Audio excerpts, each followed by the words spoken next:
મિત્રો આપના લોકપ્રિય કાર્યક્રમ મહામંથનમાં આપનું સ્વાગત છે। હું છું સુદાન ગઢવી। આજના વિષયમાં ચિંતા કરવી છે ગુજરાતના વિદ્યાર્થીઓ અને વાલીઓની। આ વિષય પર વિસ્તૃત ચર્ચા કરતા પહેલા એક જ્ઞાતિના કિસ્સાની શું વાત કરીશું। આજથી લગભગ એક સદી પહેલા શ્રવણ સમાજની આગળ પડતી જ્ઞાતિમાં નાથ પટેલ તરીકે એક વડીલ કાર્યરત હતા।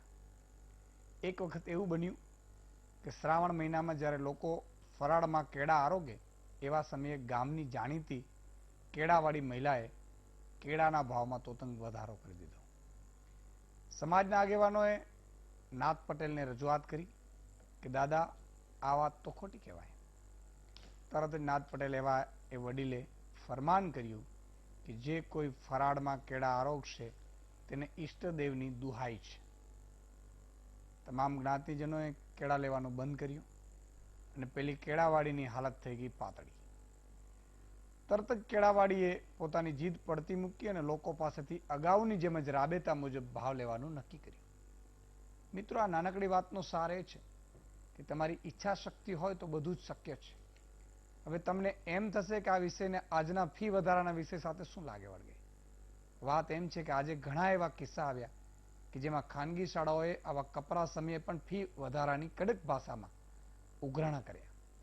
વડોદરાની એક શાળાએ તો ત્યાં સુધી કહી દીધું કે ખુદ શિક્ષણ અધિકારી પણ અમારું કંઈ બગાડી શકે નહીં અને એફઆરસીની તો અમારા ટેબલ પર વાત જ નહીં કરવાની। આવા સમયે સવાલ કરવાનું મને થાય છે કે શાસકોને કે ક્યાં ગયું તમારું એ જોમ કે તમે ખોખારીને ફી ન લેવા કહી નથી શકતા। તમે જે જાહેરાત કરી તે તો નરોવા કુંજરવા જેવી હતી જેમાં કશું પણ નક્કર ન હતું। શું તમારે ગુજરાતને શિક્ષણ માફિયાઓના હાથમાં સોંપી દેવું છે? આ જ વિષય પર છે આજનું મહામંથન મારી સાથે।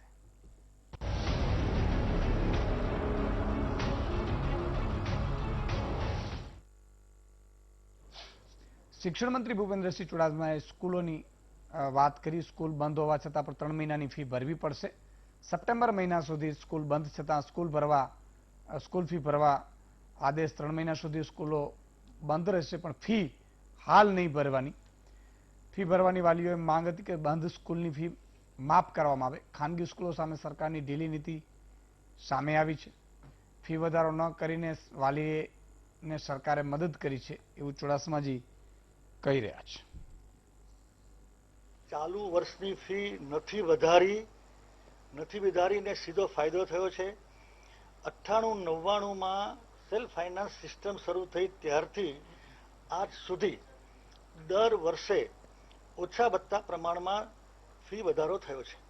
આ વખતે પહેલું વર્ષ છે કે ફી વધારો થયો નથી। એ સીધી રીતે ફાયદો જ વાલીઓને કરવામાં આવ્યો છે અને બાકીની જે રાહત છે એ પોતાની અનુકૂળતા પ્રમાણે હવે તો અનલોક પણ થયું છે, કામ ધંધા પણ શરૂ થયા છે, છતાં પણ એટલી રાહત રાજ્ય સરકારે સંચાલક મંડળ સાથે બેસીને આપી છે કે અનુકૂળતા પ્રમાણે સપ્ટેમ્બર સુધીમાં એ મંથલી ફી ત્રિમાસિક નહીં એ આપી શકે।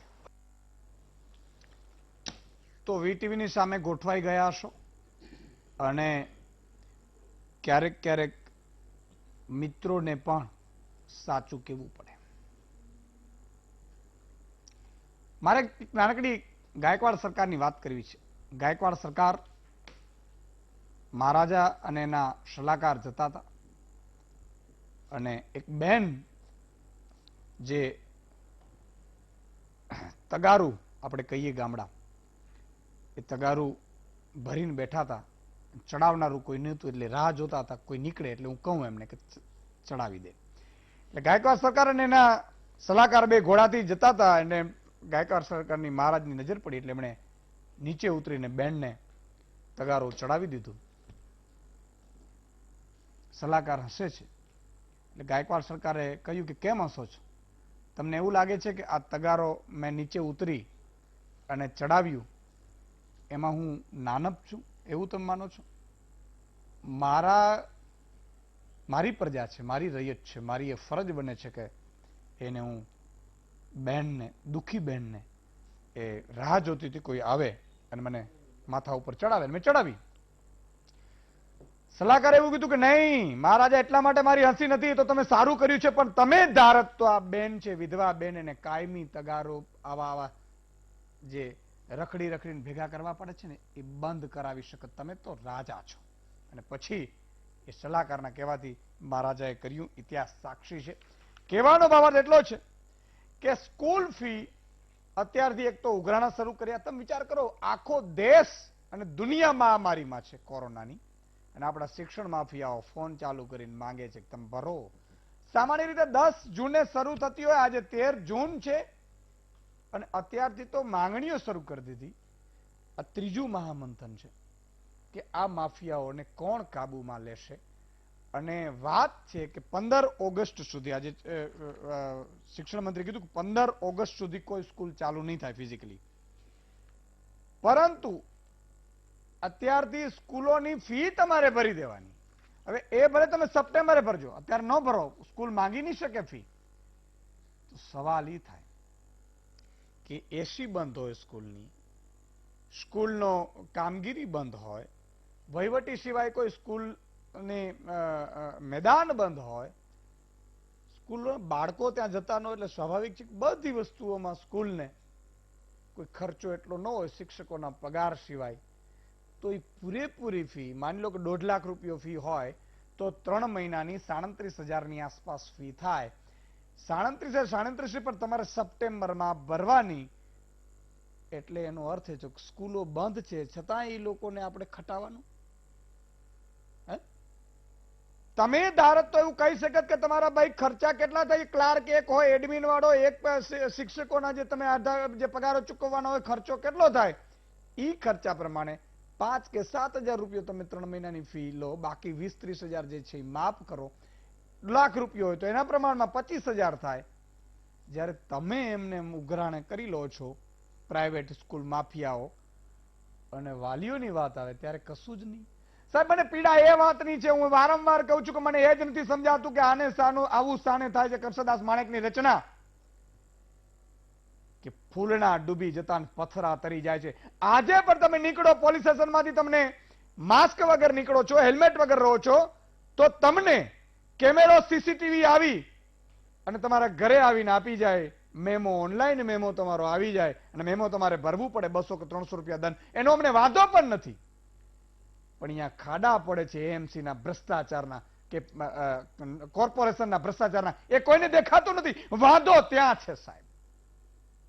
એક તો લાખો રૂપિયા ફી ઉઘરાવતી હતી, આજે પણ એ લોકો લાખો રૂપિયા કમાય છે.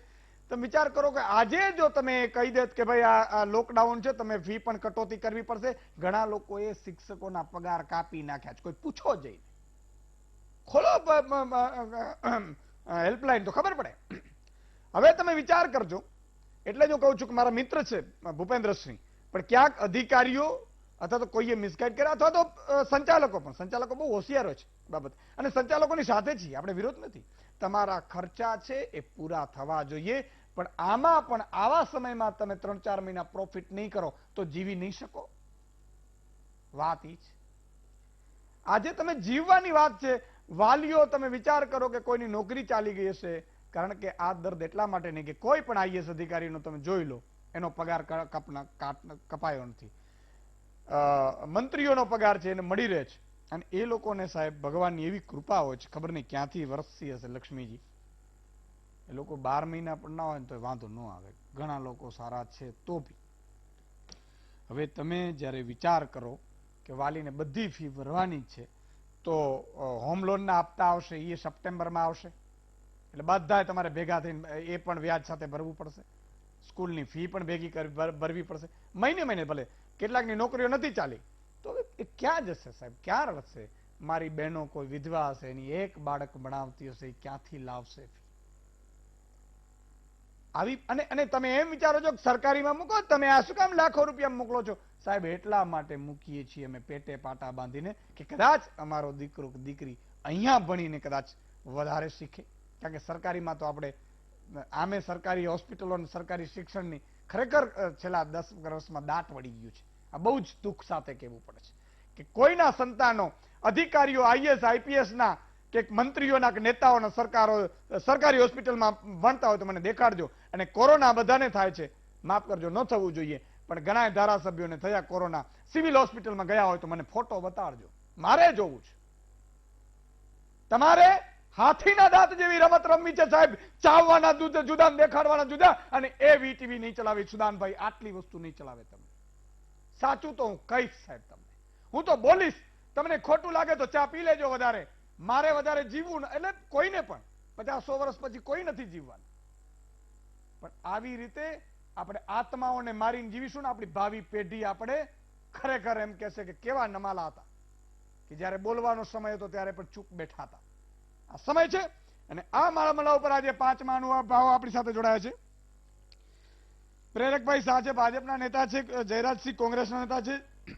જયદેવ જોશી રાજકીય વિશ્લેષક છે. મનસ્વીભાઈ રાજકીય વિશ્લેષક છે. અને નરેશભાઈ પણ પ્રમુખ છે વાલી મંડળના. નરેશભાઈ આપનાથી મારે શરૂઆત કરવી છે.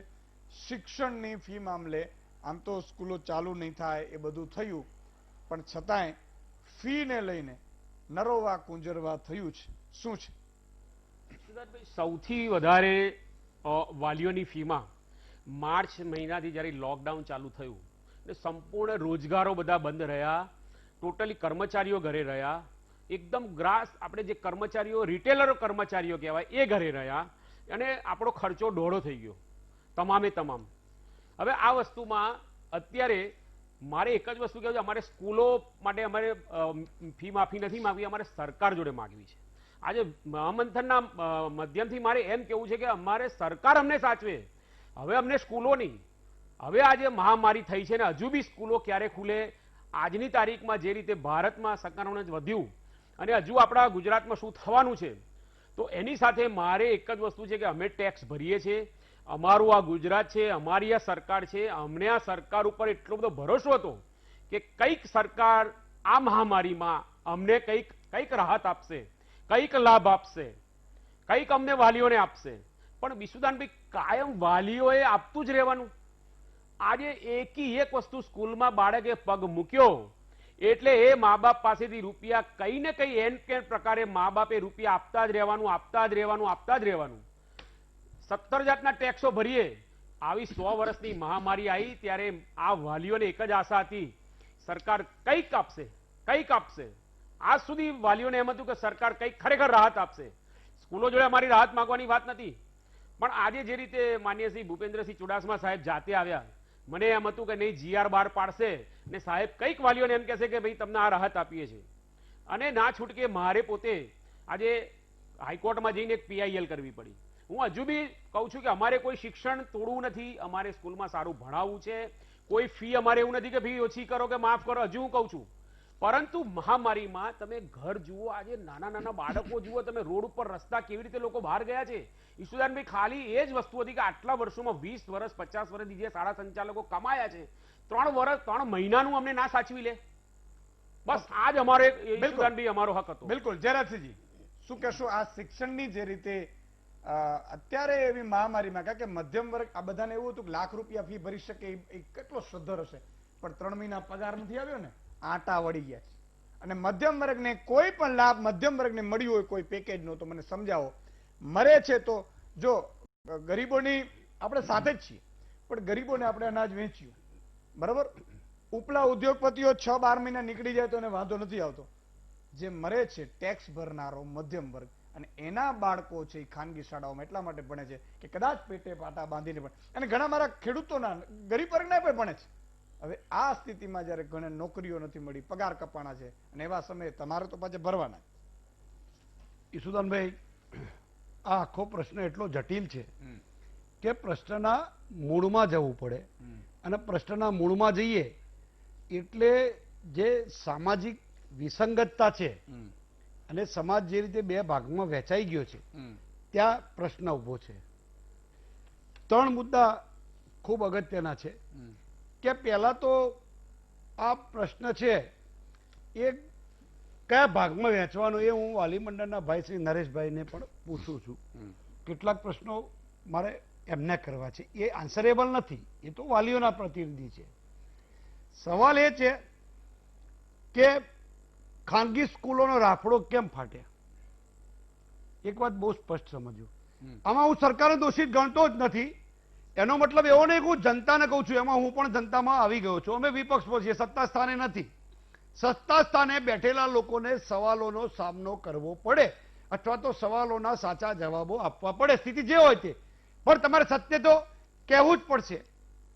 પહેલી વાત એ કરો કે આ સરકારે, હું આપના માધ્યમથી, વીટીવીના માધ્યમથી ગુજરાતની જનતાને પણ કહું છું, જનતા બરાબર કાન ખોલીને સાંભળે કે માત્ર ગવર્મેન્ટનું ઓડિટ નહીં, સોશિયલ ઓડિટ પણ થવું જોઈએ. નરેન્દ્રભાઈ મોદી, ભારતીય જનતા પાર્ટીની સરકાર, નરેન્દ્રભાઈ નામ એટલા માટે ઉલ્લેખ કરું છું કે વડા છે ભારતીય જનતા પાર્ટીના. રાહુલ ગાંધી કે સોનિયાજી હોય તો કોંગ્રેસના વડા છે. નરેન્દ્રભાઈએ ચૂંટણીમાં સારા અમે ક્લાસીસ બનાવીશું એના નામે મત માંગ્યા છે? ના. નરેન્દ્રભાઈએ એવું કહ્યું હતું કે અમે જોરદાર સારામાં સારી સરકારી દવાખાના, સારામાં સારી સરકારી હોસ્પિટલો બનાવીશું, અમે દરેક જગ્યાએ તમને વેન્ટિલેટર ઉપલબ્ધ થાય એટલે અમને મત આપો? ના. અમે તમને સારામાં સારું શિક્ષણ આપીશું, સારામાં સારી આંતરરાષ્ટ્રીય કક્ષાની પ્રાથમિક શાળાઓથી લઈ અને હાયર એજ્યુકેશન સુધી, એટલે કે છેક પીએચડી સુધીનું શિક્ષણ આપ્યું છે, એ મત માંગ્યા? ના. મત તો આપણે 370 ઉપર આપ્યા છે.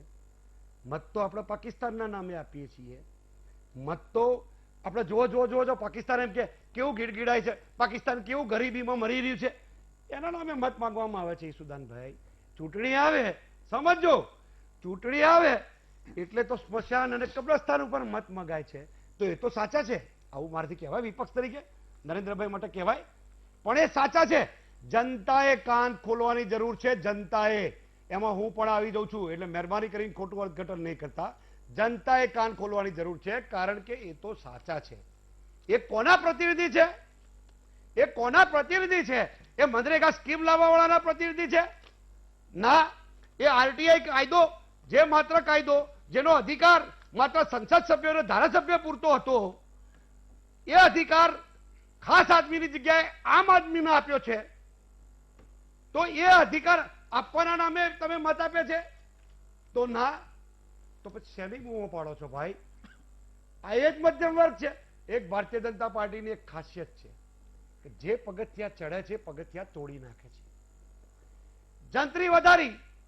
જંત્રી કોને ભરવાની ભાઈ? સમજો, બહુ હું વાત કરું છું, સેજ પણ આઉટ ઓફ ટ્રેક નથી, સમજો ઈસુદાનભાઈ, હું આ બહુ સમજણ સાથે વાત કરું છું.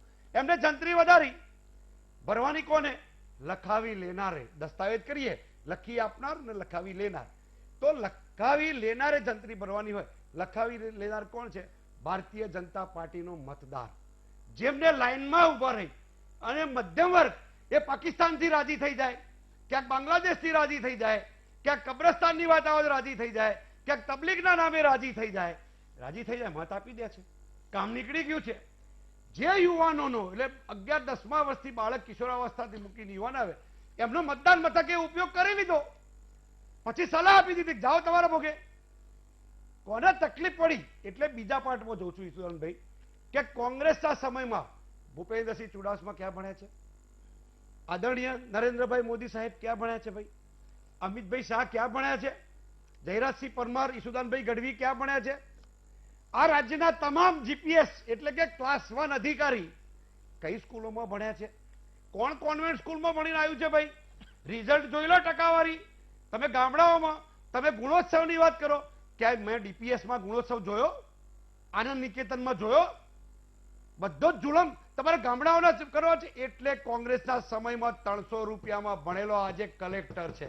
આજે તમારો મુખ્ય સચિવ છે ને, એ કેરાલાથી આવતો હોય કે કાશ્મીરથી આવતો હોય, એ આસામથી આવતો હોય કે બંગાળથી આવતો હોય, એ 350 રૂપિયાની ફીમાં ભણ્યો છે. મહેરબાની કરી 4 બંગડી વાળાની વાત કરીએ છીએ ને આપણે, ઓડી ગાડીની વાત કરું છું. બંગડી એટલે હાથમાં પહેરવાની બંગડી નહીં, 4 બંગડી વાળા જે મારે તુજારો છે ને, જેમને પોતાના છોકરાને ઘરમાં પાણી કેવી રીતે ગ્લાસમાંથી ભરવું એ પણ એને ખબર નથી. એ બેલ દબાવી અને નોકરને ઘરમાં કામવાળાને પાણી મગાવે છે, કારણ એને શેક્યો પાપડે ના ભાગે પોતાનો દીકરો, એમાં મારો દીકરો પણ આવી જાય છે. એટલે હું કોઈના ઉપર આક્ષેપ કરતો નથી, એ એમને સમજ જ નથી આપી. ખાટલે ખોડ અહીં છે. પછી પ્રશ્ન આવે, તમારે પ્રશ્ન કેમ ઉપસ્થિત થાય છે? આજે કોણ છે ભાઈ? મહાત્મા ગાંધી, સરદાર વલ્લભભાઈ પટેલ, દાદાભાઈ નવરોજી કે અબ્દુલ કલામ સુધી બધા જ કોંગ્રેસથી બનાવેલી પ્રાથમિક શાળાઓમાં 300 રૂપિયા અને 100 રૂપિયાની ફીમાં ભણે છે. કન્યા ઓકે. કેળવણી તો એટલે મફત. તમે એવું કહો છો કે આ જે લોકો બરોબર કરે છે એ કારણ કે સ્થિતિ એમણે કેમ ઊભી કરી છે? એ મધ્યમ સ્થિતિ વર્ગ કેમ છે, ઊભી થઈ છે? 370 ઉપર મત કે આપ્યું છે. આંતરરાષ્ટ્રીય કક્ષાની શાળાઓ સપનું હતું. હું તમને દાખલો આપું એક. કેન્દ્રીય વિદ્યાલય સંગઠન કેવીએસ, કેન્દ્રીય વિદ્યાલય જવાહરલાલ નહેરુએ કેમ ચાલુ કરી હતી? કે ગામડાનો બાળક મેરિટના ધોરણે એની સ્કિલ, એની સ્કોલર જે વિદ્યાર્થી હોય એ પરીક્ષા આપીને મેરિટમાં આવે અને એને આંતરરાષ્ટ્રીય કક્ષાનું એટલે ઓક્સફર્ડ યુનિવર્સિટીમાં પણ લાયક ગણાય એવી કેન્દ્રીય વિદ્યાલયો શરૂ કરી. બીજા તબક્કામાં ભવન સ્કૂલો ચાલુ કરી. બરોડામાં છે, મકરપુરામાં જોઈ લેજો. અને ફરીથી મનમોહનસિંહની સરકારમાં ત્રીજા દાયકાની અંદર જવાહર નવોદય ચાલુ કરી. જવાહર નવોદયનું શિક્ષણ આજે ડીપીએસ હોય કે ઉદ્ગમ ચેલેન્જ છે મારી, સાંભળી લેજો. એમના સંચાલકો સાંભળતા હોય તો કાન ખોલી સાંભળી લે. એમની મારી ચેલેન્જ છે કે ત્યાં કેમ ભાઈ આજે 10માનું હમણાં રિઝલ્ટ આવ્યું, 12માનું રિઝલ્ટ આવ્યું, શું સ્થિતિ છે? 370 શાળાઓ હતી, કેમ 1400 થઈ ગઈ? ક્યાં ગઈ તમારી ફી? ક્યાં ગઈ 90,000ની ફી? ફી ઉપર ફી કમિટી એફઆરસી તો પછી ચર્ચા કરીએ છીએ. ખાટલે ખોડ ત્યાં છે કે આ સરકારે હાથ અદ્ધર કરી દીધા છે, હાથ અદ્ધર કરી દીધા છે. ભૂપેન્દ્રસિંહજી, માનનીય ભૂપેન્દ્રસિંહજી શિક્ષણ મંત્રી સિંહ પૂછો કે તમે કઈ સ્કૂલમાં ભણ્યા છો ભાઈ? તમે ઓકે. 80,000ની એ આવી સ્કૂલમાં ગયું, એ ભણ્યા છો? મુદ્દો આવી ગયો તમારો. મારી વાત એ છે કે પણ તમે મૂળમાં બહુ જવું જોઈએ. સ્પષ્ટ વાત કરી છે મધ્યમ વર્ગને કે આમ બૂમો આપણે પાડવાની જરૂર નથી. આમે 370 ઉપર મત આપ્યા છે, સ્કૂલો ઉપર નથી આપ્યા. તમે બહુ- રાજી થઈ બહુ જાઓ. સારી. હું એન્ટીનાની વાત કરું છું, બહુ- દવાખાનાની વાત કરું છું, Yes, સારવારની એ બાબતે બૂમો તમે કેમ એકદમ પાડીએ છીએ? ક્લિયર છો કે ભાઈ પછી બૂમો પાડવાની જરૂર નથી. એ વાત તમારી એવી આવે છે. જયદેવભાઈ જોશી આપણી સાથે છે. જયદેવભાઈ, એક વાલી તરીકે કેવી પીડા થતી હોય છે બધાને? કારણ કે જ્યારે મધ્યમ વર્ગ, સામાન્ય નાગરિક, આપણે બધાની શું આમ વ્યથા શું એમ?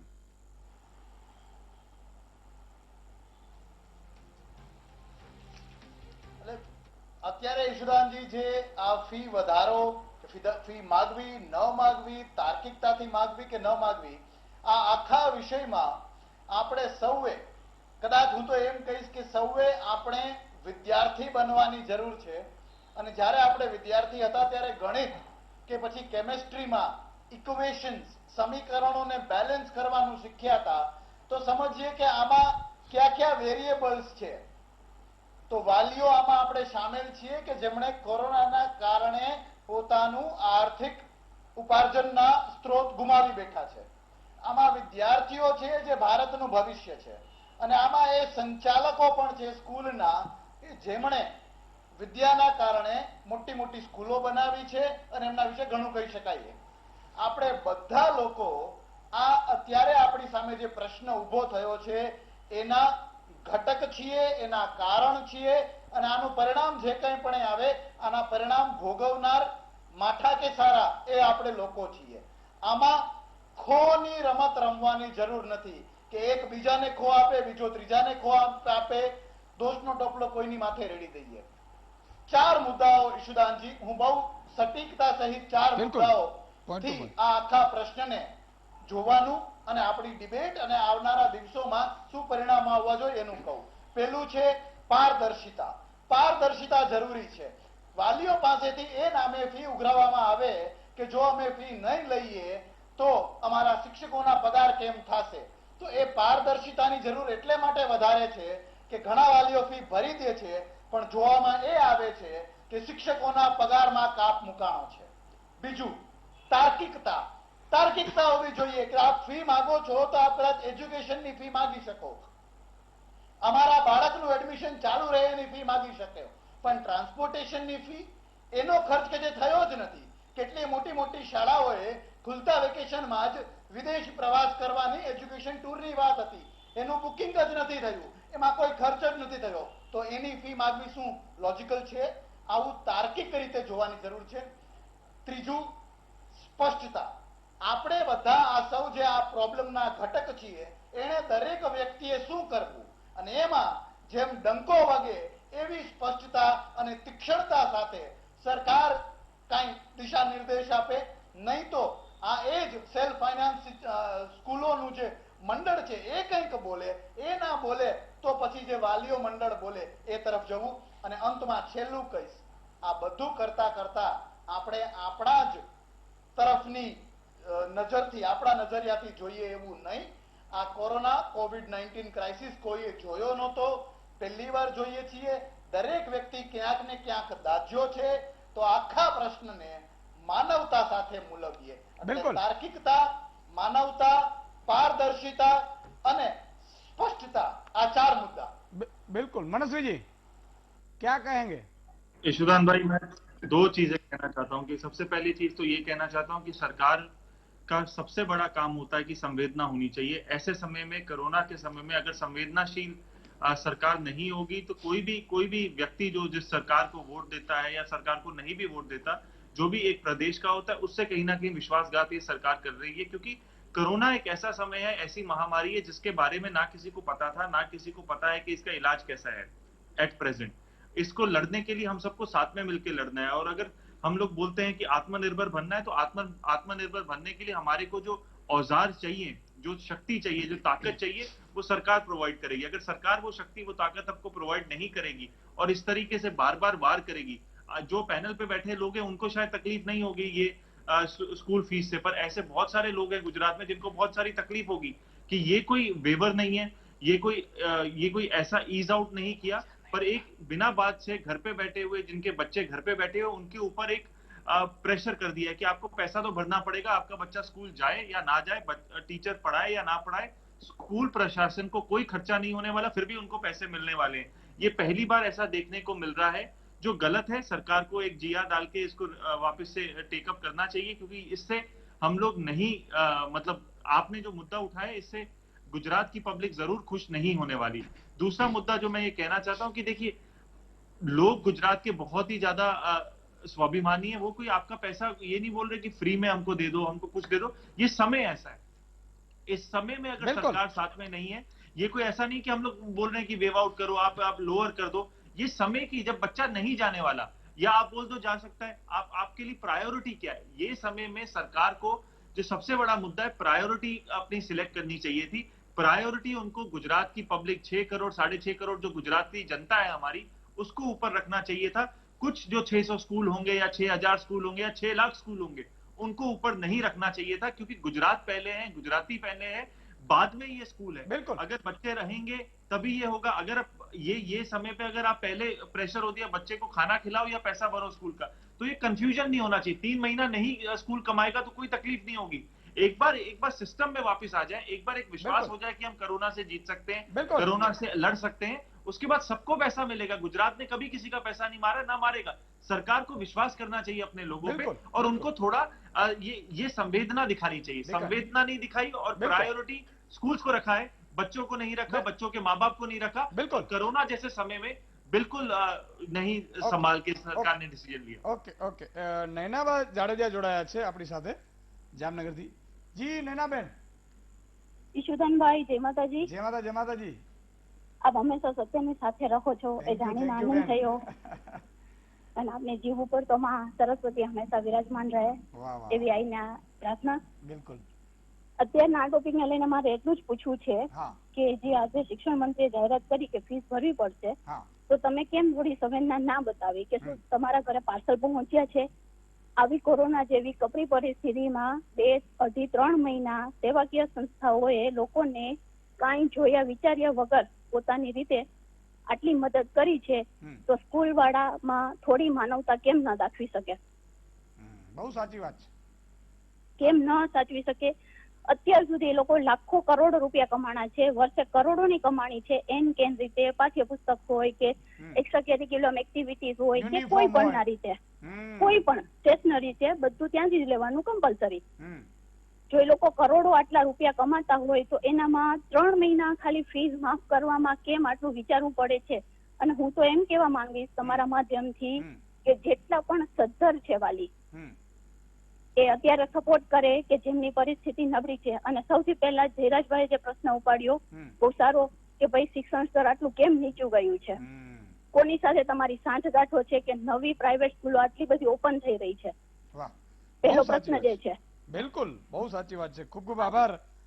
નૈનાબા જાડેજા હતા, રવિન્દ્ર જાડેજા ક્રિકેટર છે, આપણા ગૌરવ, એમના બહેન છે, અને ખૂબ આ મુદ્દા ઉઠાવતા રહે છે, અને જરૂરી છે। મુદ્દા હંમેશા જાગતા રહેવા જોઈએ, ઉઠાવતા રહેવા જોઈએ.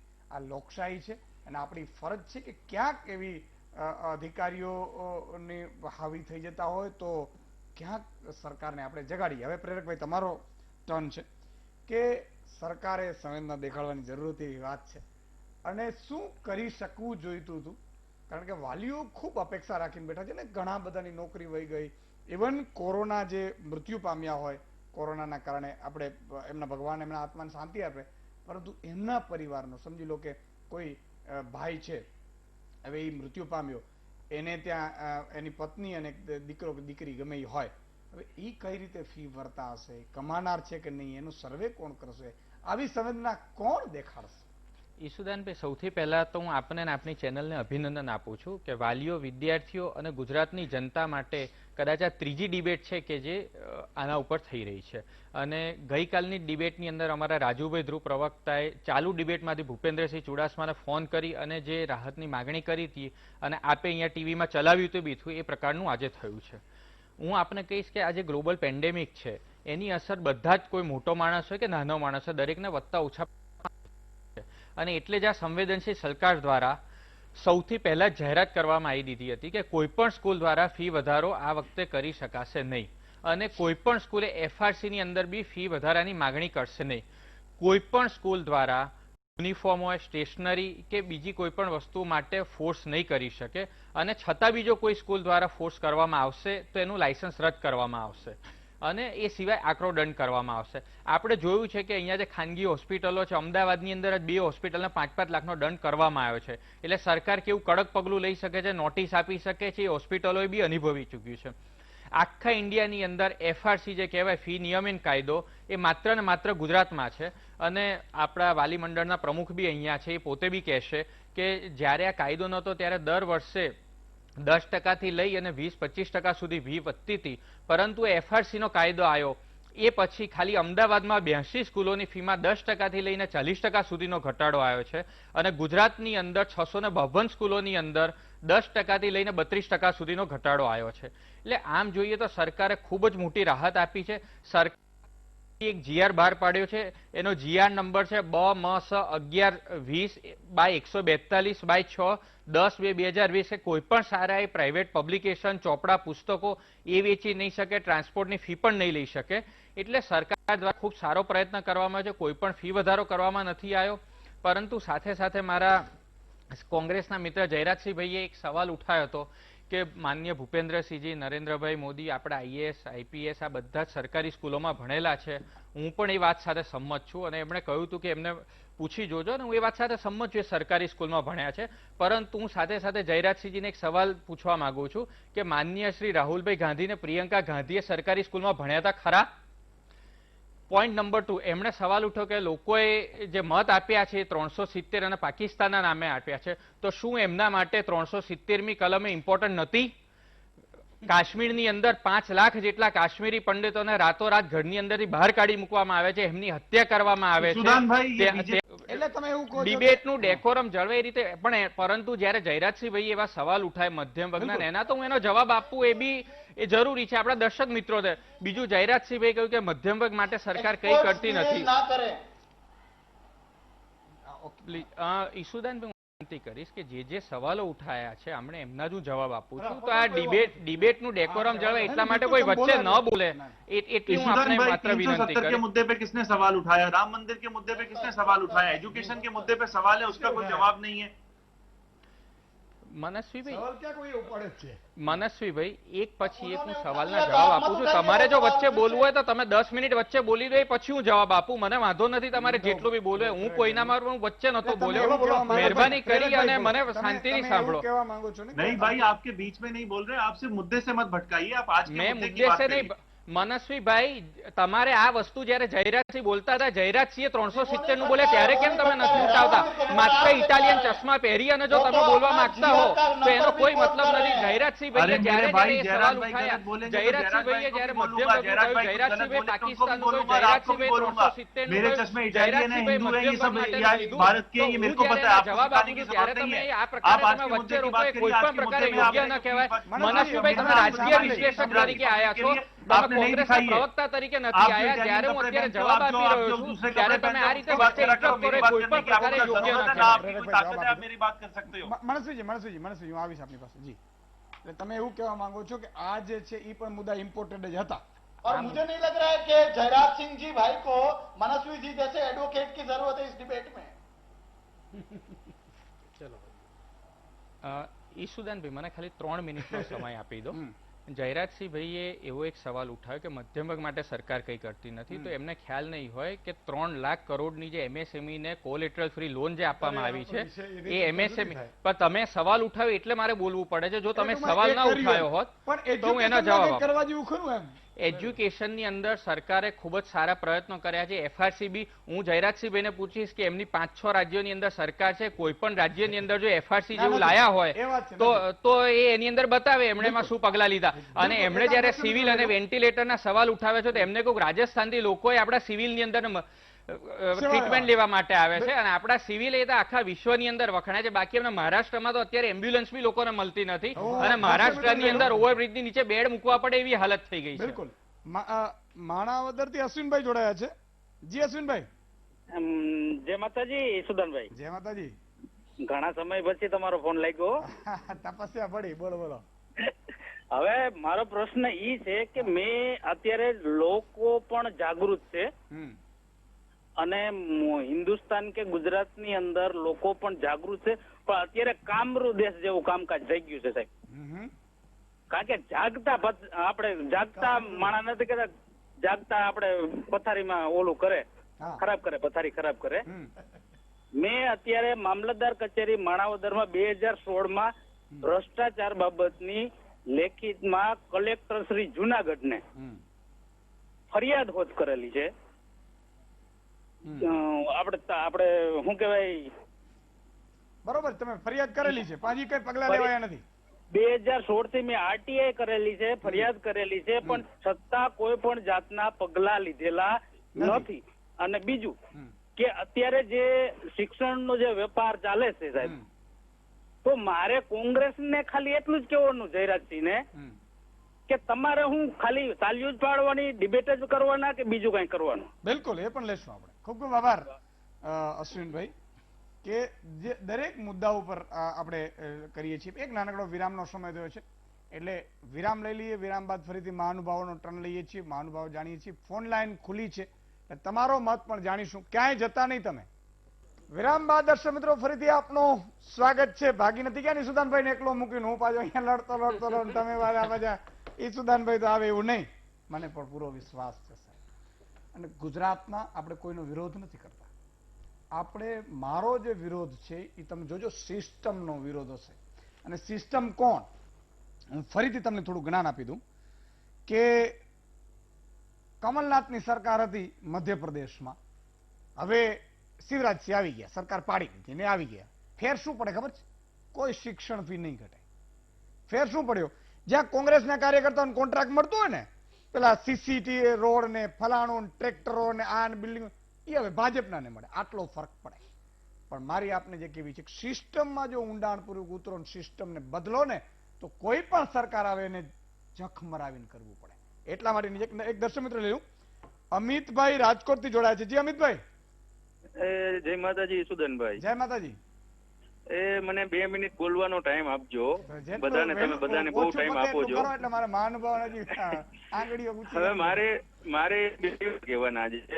એક મુદ્દો છે આજે શિક્ષણને જે વાત ચાલે છે, તો તમારે જે બધા કાલે એવી વાત આવી હતી કે જેને પોસાય એ ભરે, જેની કીતે તાકાત હોય એ ભરે, જેની તાકાત ના હોય ના ભરે. હવે જેની તાકાત હતી ઈસુદાનભાઈ એ લોકો પણ અત્યારે નવરા બેઠા છે. અને મોદી સાહેબે જે 2 મહિના બધા માણસોને સાચવવાનું કીધું હતું, તો બધાને સાચવા પગાર આપ્યા, એ લોકો અત્યારે નુકસાની કરે છે. તો એ ક્યાંથી ફી ભરશે? એનું બી જોવું જોઈએ સરકારે. અને બીજી વસ્તુ એક એવી છે કે ભાજપ ગમે ત્યારે એવું કહે છે કે કોંગ્રેસ આમ કર્યું, કોંગ્રેસે તેમ કર્યું. તો મારે એવું કહેવાનું છે કે કોંગ્રેસે એવું કરેલું છે એના હિસાબથી જ આપણે ભાજપ સરકારને આટલા વર્ષોથી બેસાડેલી છે. તો હવે કોંગ્રેસ પાસે અત્યારે સારો ચાન્સ છે. અહીંયા ખાલી ડિબેટમાં વિરોધ કરવો એવું જરૂરી નથી. બોર્ડ ઉપર આવીને વિરોધ કરો, પબ્લિકને ભેગી કરો, તો તમે કંઈક દેખાડો કે ભાઈ અમે આ કરીએ છીએ. ખાલી ભાજપ ઉપર ખાલી ડિબેટમાં વાતો કરવાથી બી કાંઈ નથી થવાનું. બિલકુલ બિલકુલ જવાબ લઈ લો. બરાબર. અને પબ્લિકને હવે જાગૃત થવું પડશે, નહીં તો આ બધા લોકો, હું એવું કહેવા માંગુ છું, હું સામાન્ય માણસ છું, આ લોકોને પબ્લિકને લાયક કઈ પેકેજ આપો કે એવું જરૂરત નથી. ટેક્સ સામે જે કઈ પણ વસ્તુ મળતી હોય બિલકુલ એ પૂરી કરાવડાવો તમે. વાત આપો, સાચી છે બસ. અમિતભાઈ, ખૂબ ખૂબ આભાર. જયરાજભાઈ, બે કોલરની વાત એક જ છે એક જ કે કોંગ્રેસ વિરોધ કરે છે. પહેલી વાત તો એ વાત કરું કે મારા પરમ મિત્ર મારા ભાઈ પ્રેરકભાઈ જે વાત કરી એ વાત મારો મર્મ સમજ્યા જ નહોતા, પણ એની વાતનો જવાબ આપવા હું સમય નહીં બગાડું એટલા માટે મેં તો એ જ કહ્યું હતું કે મત તમે બીજાના નામે આપ્યા છો અને પ્રશ્નો ઉભા થાય તો પ્રજાએ પણ સમજવું પડે. પહેલા જે કોલર એ અને હમણાં બીજા કોલર બંને વાત કરી કે કોંગ્રેસે રોડ ઉપર ઉતરવું પડે. નંબર 1, નરેશભાઈ કેટલા વર્ષથી તમે વાણી મંડળના પ્રમુખ છો? 8-10 વર્ષ થયા. 10 વર્ષ થયા. હું તમને 25 વર્ષથી ઓળખું છું. તમે સંઘર્ષ કરો છો, શિક્ષણના પ્રશ્નો લઈને નીકળ્યા છો. તમારો વ્યક્તિગત તો તમે એકલા તમારા છોકરાની ફી તો ભરી શકો છો. સરકારથી અળખા થાવ છો. સરકાર કોઈ પણ નહીં હોય એનાથી મતલબ નથી. ભારતીય જનતા પાર્ટીના આગેવાનો બે વાતમાં ધરાર ખોટું બોલે છે. એક વાત તો એ છે આજથી 25 વર્ષ પહેલા હમણાં જ એક આગેવાને કહ્યું, બરાબર, હમણાં જ કે ભાઈ સરકારના નિવેદન મને તમારા પ્રોફાઇલમાં વાગ્યું છે કે આ 1998-99 સેલ્ફ ફાઇનાન્સની શરૂઆત થઈ. સમજો, એ પહેલો તો નહોતી. 95 થી તો ભાજપની સરકાર છે. એટલે સેલ્ફ ફાઇનાન્સમાં પહેલી વાત તો કે કોંગ્રેસનો તો રોલ નથી. 25 વર્ષ પછી તમે હજુ કોંગ્રેસ દોષ લો એનો મતલબ કે તમે નિષ્ફળ છો. નંબર 1. નંબર 2, પ્રજા પણ બરોબર સમજે. દરેકે ઘેર બેસીને એર કન્ડિશન ઓફિસમાંથી ઘેર બેસી અને બધાને એમનેમ જોઈએ છે. કોંગ્રેસના મને બતાવો ક્યારે કયા વાલી મને યાદ છે વસ્ત્રાપુરમાં હું જાતે ગયો હતો. શરૂઆતમાં અમે અંતર રાખીએ છીએ. ગુજરાતની જનતા કાન ખોલી બરાબર સાંભળે અને સમજે, અમારી વાત સમજે ને અમારી વિનંતી એને વિનંતી સમજે. વિનંતી કોણ જોડાયું ભાઈ? કયા વાલી ઘરમાંથી બહાર નીકળ્યા? કોંગ્રેસ લઈને નીકળે તો કે કોંગ્રેસ રાજકારણ કરે છે, કોંગ્રેસ લઈને નીકળે તો કે કોંગ્રેસ કરશું તો ભાજપ વાળા આપશે નહીં, તો બાકી આમ ભાજપ વાળા શું આપીને ઊંધા વળી ગયા? સરકાર વાલીઓની પ્રતિનિધિ છે કે કોની છે? એફઆરસી કોના કહેવાથી કરી છે ભાઈ? આખો દિવસ ભાજપ વાળા બૂમો પાડ કરે ટીવી પર કે આખા દેશમાં ક્યાંય એફઆરસી નથી, આ ક્યાંય એફઆરસી નથી. કોને કરી એફઆરસી ભાઈ? પહેલા તો નક્કી કરો. ખોટી સમજ જાય છે બધામાં લોકોમાં. એફઆરસી કેવી રીતે આવી? નામદાર હાઈકોર્ટ, ખોટી વાત છે નરેશ? મારી વાત કહેજો ભાઈ નરેશભાઈ. હા, બરાબર. નામદાર હાઈકોર્ટમાં મામલો ગયો ફીનો. એક અરજદાર, એનું નામ પણ આપી શકું છું, સમય બગડશે, ત્યાંથી શરૂઆત થઈ. ડિરેક્શન આપ્યું કે ફી રેગ્યુલેટરી કમિટી કરો. કમિટીમાં કોને મૂક્યા? કમિટીમાં જેને ફી ભરવાની છે એ તો છે જ નહીં. એફઆરસીમાં વાલી તો છે જ નહીં. ઉપભોક્તા જે બાળક એટલે કે હ્યુમન રિસોર્સ છે, જે વાલી જેને ફી ભરવાની છે એનો તો કોઈ વોઇસ જ નથી. સવાલ કેવો? આ જો પ્રતિષ્ઠિત બે અખબારોના કલમ છે, ઠીક છે, કરો ફોકસ, બોલ જ છે. તમે બોલી લો એટલે વાલીઓ રજૂઆત કરી શકશે. કોને ભાઈ? દલા તરવાડી જેવું છે, લઉ રીંગણા 2-4 કે લઈ લો 10-12. સરકાર પોતે આ ફી માફિયાઓની સાથે છે. ફી માફિયા માટે એટલા માટે કહું છું કે તમે સવાલ ક્યાં છે એ તમને કહું. શું ભાઈ તમે ઓનલાઈન કેમ ચાલુ કર્યું ખબર છે તમને? ઓનલાઈન એટલે કર્યું કે ફી કઈ રીતે લેવાની. ઓનલાઈનમાં હું એક નામ સાથે કહું છું, મને ફરિયાદ મળી છે. મારા એક મિત્ર છે, એ આનંદ નિકેતન સ્કૂલમાં ભણે છે. એના આઈડી નંબર સાથે હું આપી જ શકું છું. આઈડી નંબર સાથે ટાઈમ બગડશે, બરોબર? આગળ બોલો. એમને આઈડી નંબર ના આપ્યો. પેલા જ્યારે સુપ્રીમ કોર્ટમાં કોણ ગયું છે? સંચાલકો. મનસ્વીભાઈ સમજો આખી વાત. સંચાલકો સુપ્રીમમાં ગયા છે. સુપ્રીમ તો રજૂઆત કોને કરી? સંચાલકોએ. બાકી લડવું કોને પડે?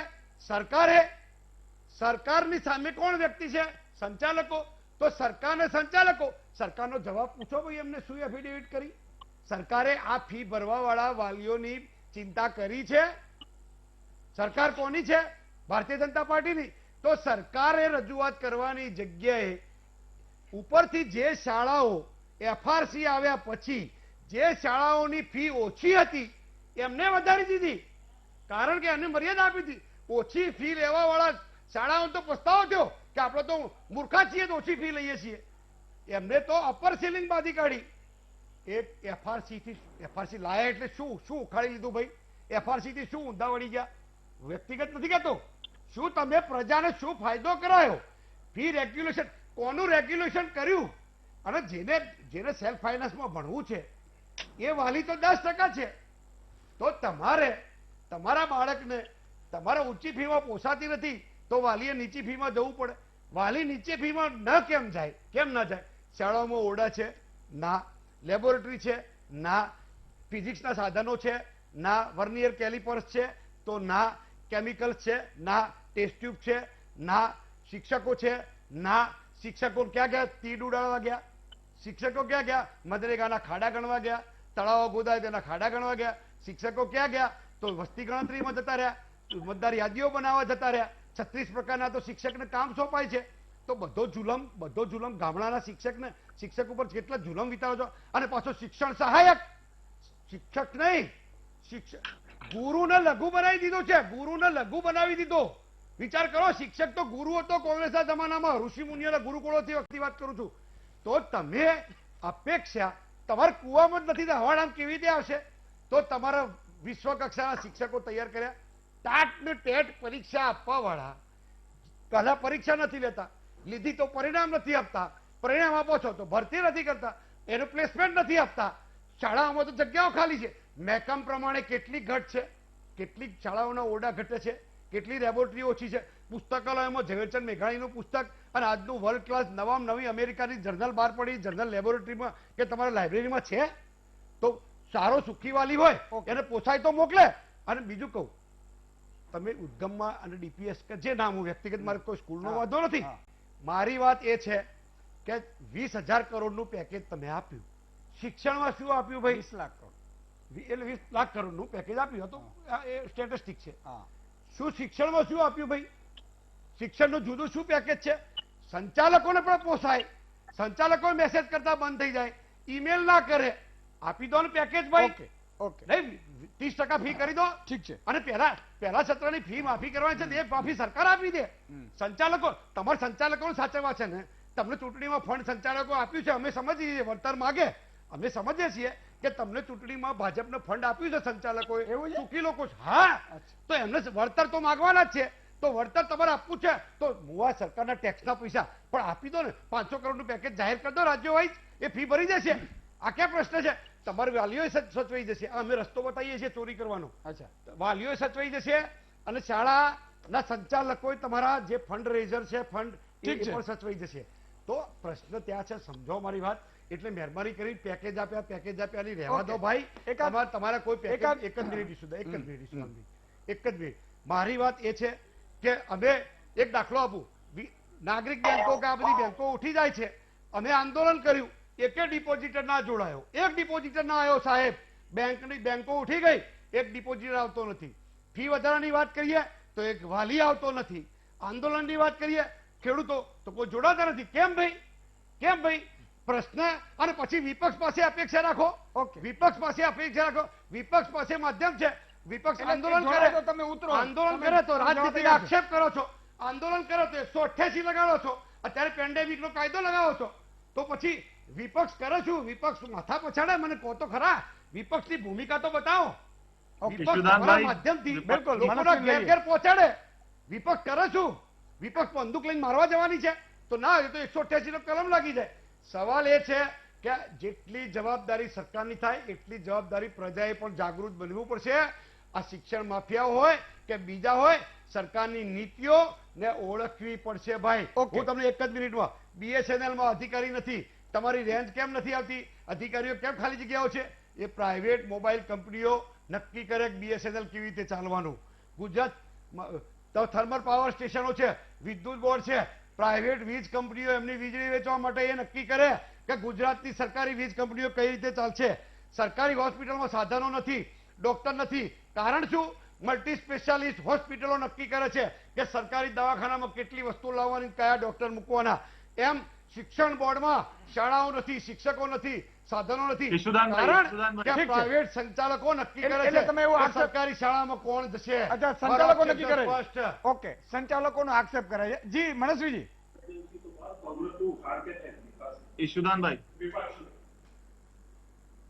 ઈશુદાન ભાઈ જી ઈશુદાન ભાઈ देखिए सबसे पहले तो जयराज भाई ने बोला वो बिल्कुल गलत મુદ્દાની અંદર તમને કીધું એ શું તમને વિષયવાળા લાગ્યા હતા? એમાં તમને એવું ના લાગ્યું કે વિષય છોડીને બોલી રહ્યા છે? તમારે કેવું જોઈએ એમાં કઈ કે એમાં હોસ્પિટલની વાત કરી, થર્મલ પાવર સ્ટેશનની વાત કરી, બીએસએનએલ ની વાત કરી, આવા એક પણ મુદ્દાની અંદર તમને એવું ના લાગ્યું કે જયરાજસિંહ વિષય છોડીને વાત કરી રહ્યા છે તો એમને રોકીએ કે માત્ર ને માત્ર ભારતીય જનતા પાર્ટીના કોઈ પ્રવક્તા એમને જ રોકવું એવું તમે નક્કી કરેલું? બોલવા दे એમને બોલવા दे જી मनस्वी जी।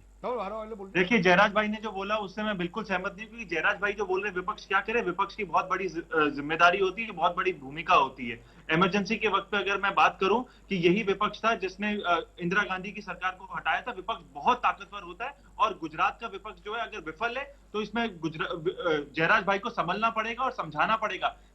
कभी भी आंदोलन जो होता है ना, एक नेतृत्व होता है, एक विपक्ष का नेता होता है, एक ग्रास रूट लेवल नेता होता है, जो कोई आंदोलन करता है उसके बाद जनता जुड़ती है। हम जनता के ऊपर नहीं थोप सकते। आप राजनीति में तो आपकी जिम्मेदारी है कि जनता के सवाल को उठाना। जनता खुद अपने सवाल नहीं उठा सकती क्योंकि जनता अपनी जिंदगी में खुद बहुत बिजी है। वो जीएसटी में बिजी, अपनी नौकरी बचाने में बिजी है, वो कोरोना से परेशान है। तो विपक्ष के जो मुद्दे हैं, सरकार के खिलाफ के जो लोगों के मुद्दे हैं, वो जयराज भाई आपकी जिम्मेदारी बनती। क्यों आपकी बनती? क्योंकि आप दूसरी सबसे बड़ी पार्टी के नेता हैं। क्यों आपकी जिम्मेदारी बनती? क्योंकि विपक्ष में सबसे बड़ी पार्टी कांग्रेस है। अगर कोई दूसरी पार्टी होती तो उसकी जिम्मेदारी होती। और मैं मूड क्वेश्चन पे अब आना चाहता हूं ईशुदान भाई। देखिए जो एजुकेशन की बात है, एजुकेशन में मनस्वी भाई लोग तो जुड़ने चाहिए ना। मेरी बात मनस्वी भाई, मेरी बात यह है कि मैंने एग्जांपल्स भी दिए।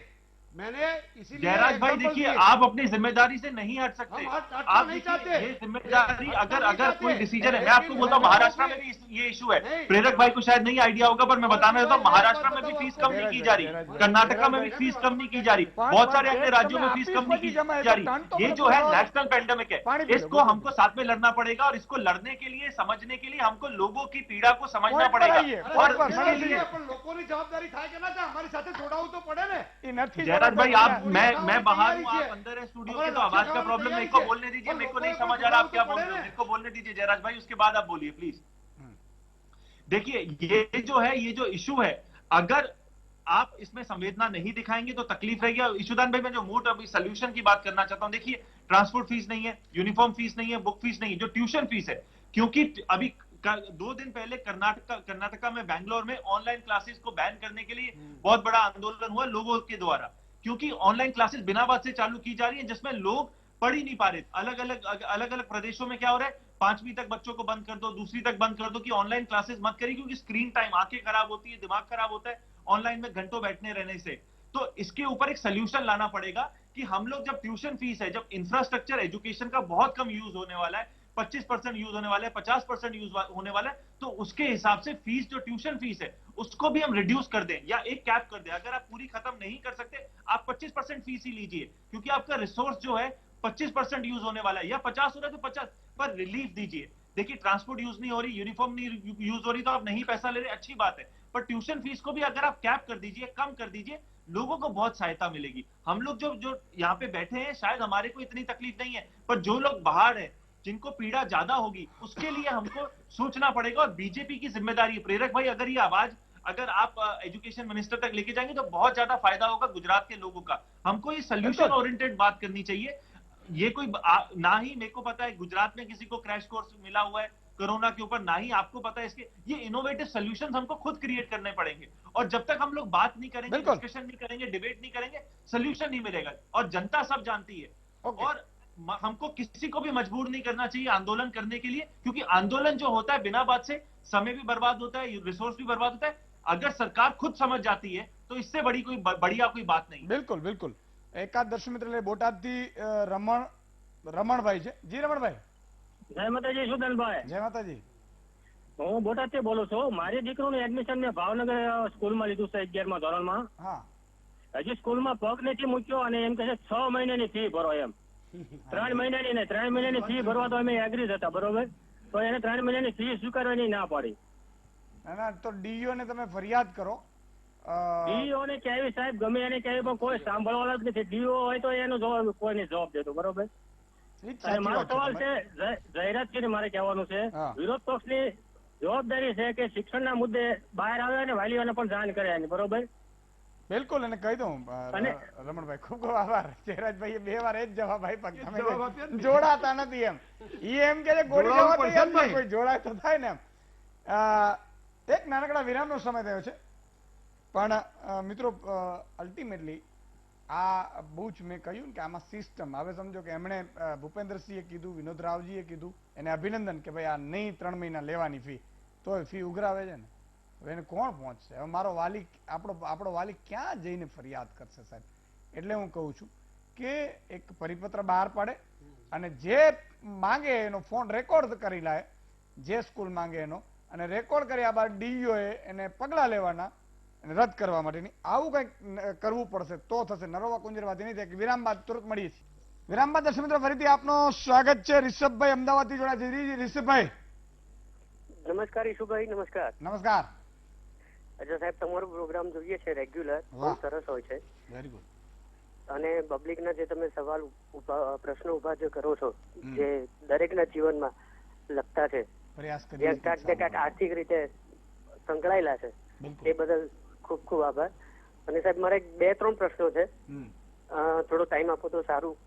સ્પીડ કરજો, કારણ કે હવે મારે મહાનુભાવોને ટાઈમ આપવાનો સમય નથી, એટલે પ્લીઝ જેટલું. ના જરૂર સાહેબ. સાહેબ મારે વસ્તુ ભાજપ સરકાર પાસે જ છે, માંગ કહેવી છે કે સાહેબ હવે 25-27 વર્ષથી આજ ગુજરાતની પ્રજાએ એમને ખોબે ને ખોબે વોટ આપ્યા છે. આ કોરોના ટાઈમમાં જો એ 3 મહિના માટે ખાલી એક સત્ર ફી, આપણે આખો વર્ષની વાત નથી કરતા, ખાલી એક સત્ર ફી માફ કરી દે તો સરકારને કે સંચાલકોને કોઈને કઈ તકલીફ પડવાની નથી. બિલકુલ. ખૂબ ખૂબ આભાર રિષભભાઈ. વાત સાચી છે કે આ એક માફ કરી દો તમે. મિલનભાઈ ત્રિવેદી જોડાયા છે રાજકોટજી. જી મિલનભાઈ. જય માતાજી સુદાનભાઈ. જય માતાજી. આજે બહુ મજાનો સબ્જેક્ટ તમે આપણે જે કન્ટિન્યુ થયો છે એ પ્રમાણે. બિલકુલ. પણ એક જ વસ્તુ છે, પ્રેરક પ્રવચનો પ્રેરકભાઈ ના સાંભળા, જયરાજસિંહની ધુઆધાર બેટિંગ, મનસ્વીભાઈ બધા જ સરસ, જયદેવભાઈ, નરેશભાઈ. પણ એક જ વસ્તુ છે સાહેબ, મારા 4-5 પ્રશ્નો પ્રેરકભાઈ ને છે કે છેલ્લા 25 વર્ષમાં કેટલી સરકારી નવી શાળાઓ થઈ. બીજો પ્રશ્ન, કેટલી શાળાઓ હતી અને કેટલી બંધ થઈ. ત્રીજો પ્રશ્ન, સરકારી શાળાઓમાં શિક્ષકોની ભરતી કેટલા વર્ષથી બંધ છે. ચોથો પ્રશ્ન કે સરકારી શાળાઓ એરિયા પ્રમાણે કેટલી હોવી જોઈએ. આ બધા જ પ્રશ્નો પ્રેરકભાઈ તમે તમારી સરકારશ્રીને પૂછો. આજે ભૂપેન્દ્રસિંહે જે જાહેરાત કરી એ એવી એક જાહેરાત છે કે ભાઈ એક ભાઈને મારવાના હતા ને, તો મારવા માટે નીકળ્યા, પણ પછી વચ્ચે એક ભાઈ પડ્યા ને એટલે એમ કીધું કે હવે 3 મહિના પછી મારશું, હમણાં નહીં મારીએ તમને, 3 મહિના તમે નિરાતે તમે ત્યારે ઘરે રહ્યો, 3 મહિના પછી પાછા ધોઈ નાખશું. એટલે આ છે ને ન લેવી ઈ અગત્યની વાત છે. કેમ કે ઘરનું તાળું મારેલું હોય પછી જીબી વાળા આવીને મને એમ કે તમે દર મહિને 500 યુનિટ તો વાપરો છો, આ 3 મહિના ભલે તમે ઘરે ન રહ્યા પણ તમારે તો 1500 યુનિટ ના પૈસા દેવા જ પડશે. એટલે તમારું બાળક સ્કૂલનો દર્શન કરે કે ન કરે, એ છાત્ર મરો, છાત્રના વાલી મરો, પણ સંચાલકોના તરફાણા કરો. બિલકુલ મિલનભાઈ. આ છે ને હકીકતમાં બંધ કરો. અને હકીકત જો સંવેદનશીલ સરકાર હોય તો સંવેદનશીલ સરકાર તરીકે પહેલું કામ એ કરવું જોઈએ. અને એફઆરસી નો નિયમ તમારી રાજકોટની આજની પ્રેસમાં તમે વાંચો કે કોઈ મોદી સ્કૂલ છે એને 2,80,000 ફી માંગી, છતાં હજી એની ઉપર પગલા લેવાના નથી. આવી તો બધી જ સ્કૂલો સાહેબ લાખોની ફી માંગે છે, બધાને ખબર છે, છતાં પણ કોઈ પગલા નથી લેવાતા. બિલકુલ હકીકત છે. બહુ સાચી વાત. અને સમયનો અભાવ છે. ઓલું જવાબ નથી આપતો. મિલનભાઈ તમને ધન્યવાદ આપું કે તમે પણ 2-3 વાત જે કરી છે એ સત્ય છે. સવાલ એ નથી કે તમે, સવાલ એટલો છે કે સરકાર જેને સવાલ આપવા જવાબ આપવા બંધાયેલી છે એમને સવાલ પૂછ્યો એટલે અભિનંદનને પાત્ર. ઓકે જય નરેશભાઈ. સિદ્ધાંતભાઈ, પહેલી તો કોઈ પણ સરકાર હોય, ભાજપ હોય કે કોંગ્રેસ હોય, આ એક ઘડતર છે. મને 5 મિનિટ આપજો. હવે મારો ટાઈમ બહુ વખતે આવ્યો છે. મારે જનરલ બોલવું છે, કોઈની પર બ્લેમ નથી કરવો. પોઈન્ટ ટુ પોઈન્ટ જજો, કારણ કે ટોટલ આપણી 5 મિનિટ. આપણું ઘડતર ને આપણું ગુજરાતને જો આગળ વધારવું હોય, ગુજરાતનું નામ વિશ્વમાં કરવું હોય, તો સૌથી પહેલા આપણું ઘડતર શિક્ષણથી થાય. ઈશુદાનભાઈ, સરકારને મારે એક જ રિક્વેસ્ટ છે, બે હાથથી, પહેલા તમે શિક્ષણમાં કંઈક ને કંઈક ફાયદો, ને શિક્ષણમાં તમે કંઈક ને કંઈક એવા પરિવર્તન લાવો કે જેનાથી બીજું બધું કઈ ના લાવતા છે, શિક્ષણમાં ધ્યાન આપો. અને મારે આ વાલીને, બિચારા બાપડા વાલીને કહેવું છે કે આવતા દિવસોમાં ભારતીય જનતા પાર્ટી હોય, કોંગ્રેસ હોય, જેને જાહેરમાં તમારી માટે, શિક્ષણ માટે બોલ્યું હોય, શિક્ષણની શાળા માટે કામ કર્યું હોય, નવી શાળાઓ ખોલી હોય, એવા લોકોને જ તમે વોટ આપજો, બાકી ના આપતા. બીજું, એફઆરસી, મને 5 મિનિટ બોલી લેવા દો. એફઆરસી નો ડાઉટ 100% એફઆરસી સારી છે. કેમ કે પહેલા જે રીતે લૂંટમ લૂંટ ચાલતી હતી, એફઆરસી આવી, થોડી રાહત થઈ વાલીઓને, પણ એની અંદર જે ખોટા આંકડાઓ આ લોકોએ મૂક્યા, ઈશુદાનભાઈ, ખોટા ઓડિટો મૂક્યા, એ ઓડિટને ચકાસવા માટે એ વાલીનું સ્થાન અંદર નથી. જે વાલી સ્ટેક હોલ્ડર છે, જે વાલીનો હક લાગે છે, એને કોઈ પેપર ચકાસવાનો હક નથી. અને સરકારને ખ્યાલ નથી કે આ ઓડિટ આજે એમની કેટલી ફી વધી ગઈ. સરકારે કાલે જેમ ભાઈ જયરાજસિંહભાઈએ કીધું કે ભાઈ કોઈની જમીન હોય ને બુલેટ ટ્રેન આવે, બરાબર છે, અને રસ્તો કાઢવાનો હોય તો એની જમીન પોલીસ સાથે લઈ અને જમીન એક ખેડૂતની લઈ લેવાની હોય છે. બુલેટ ટ્રેન આવે છે, તમે ખેડૂતોને જમીન એસઆરપી અને સીઆરપીએફ મૂકીને જમીન પડાવી લો છો, તો તમે સંચાલકો ના કહી શકો? 100% ના કહી શકે? એક જ રિક્વેસ્ટ છે દબાવવામાં આવે છે ને ઈશુદાનભાઈ, એક જ રિક્વેસ્ટ છે, દાદાગીરી કરીને પડાવી લો છો. સરકારની મનસા સારી છે, સરકારનું બધું સારું છે, ગરીબડો છે, બાપડો છે, પણ બિચારો છે. સરકારનો કંટ્રોલ કેમ નથી? ઈશુદાનભાઈ, આજે એફઆરસી આ રાજકોટની વાત કરીને ઈશુદાનભાઈ, બધી જ એફઆરસી માં ફી ખોટા ઓડિટ છે. ઈશુદાનભાઈ, બધા ભાવ વધારે લે. જો નરેશભાઈ, એક વાત બહુ સ્પષ્ટ કહું, શા માટે સરકાર સોય ઝાટકીન, જો આમાં મારી જવાબ નથી, એક વાત સોય ઝાટકીન કહું, ક્લિયર કટ કહો, મારી એ જ વાત હતી કે વાલીના પ્રતિનિધિ તો હોવા જોઈએ કે નહીં? પણ એ માંગ કરી. જી, પ્રેરકભાઈ. કોનું? બાળકના પિતાનું તો ખરું કે નહીં? જયદેવભાઈ પાસે જાઓ, પણ પહેલા પ્રેરકભાઈ. જી, પ્રેરકભાઈ. જયરાજસિંહભાઈ ખૂબ સારી વાત કરી, સેલ્ફ ફાઇનાન્સ સ્કૂલોની વાત કરી કે 1998 થી ચાલુ થઈ છે અને કેમ ચાલુ થઈ છે. મારી ખાલી જયરાજસિંહભાઈને એટલી વિનંતી છે કે રાજસ્થાન, પંજાબ, આ બધી જગ્યાએ કોંગ્રેસની સરકાર છે, તો ત્યાં એકવાર સેલ્ફ ફાઇનાન્સ સ્કૂલો બંધ કરાવી દે. અને આજની તારીખમાં બી 70% લોકોએ 300 રૂપિયા ફીની અંદર જ ભણે છે. કન્યા કેળવણી પણ ગુજરાતમાં ફ્રી છે. અને જ્યારે એમની સરકાર હતી ત્યારે મેડિકલમાં 400 સીટ હતી, આજે વધીને 6500 સીટે ગુજરાતમાં થઈ છે. એમના સમયની અંદર તો ડાંગ અને દાહોદની અંદર એન્જિનિયરિંગની કોલેજો નથી, એ અત્યારે આ ગુજરાતની અંદર બની છે. અને અત્યારે સરકાર દ્વારા, જયરાજસિંહભાઈ, તમારું ફ્રસ્ટ્રેશન કદાચ થોડુંક હોય તો તમે બોલવાનું રાખો. ના, તમારું ફ્રસ્ટ્રેશન એટલે છે, તમે કીધું ગુજરાતની જનતા તમને સાથ નથી આપતી, અને અમે બી જાણીએ છીએ ગુજરાતની જનતા સાથ નથી આપતી, પણ અહીંયા આગળ તમે વધારે બોલીને કોઈ મતલબ નથી. તમારે રોડ ઉપર ઉતરવું પડે. મનસ્વીભાઈએ બી એ તમે વાત કરી. બીજી જયરાજસિંહભાઈ, જે તમે બોલ્યા છો એ જ તમને મળે છે. હું કઈ વ્યક્તિગત વાતમાં પડતો નથી. હું કોંગ્રેસની વાત કરું કે ગુજરાતની જનતા તમને સાથ નથી, ગુજરાતની જનતા સાથ નથી. જયરાજસિંહભાઈ વાત કરી કે સંચાલકોએ ફંડ રિઝર્વ છે અને 500 કરોડ રૂપિયાનું પેકેજ આપે, તો એમના કોઈ પણ સરકારની અંદર જો 500 કરોડનું પેકેજ આવી રીતે આપ્યું હોય તો એની પણ વિનંતી કરે.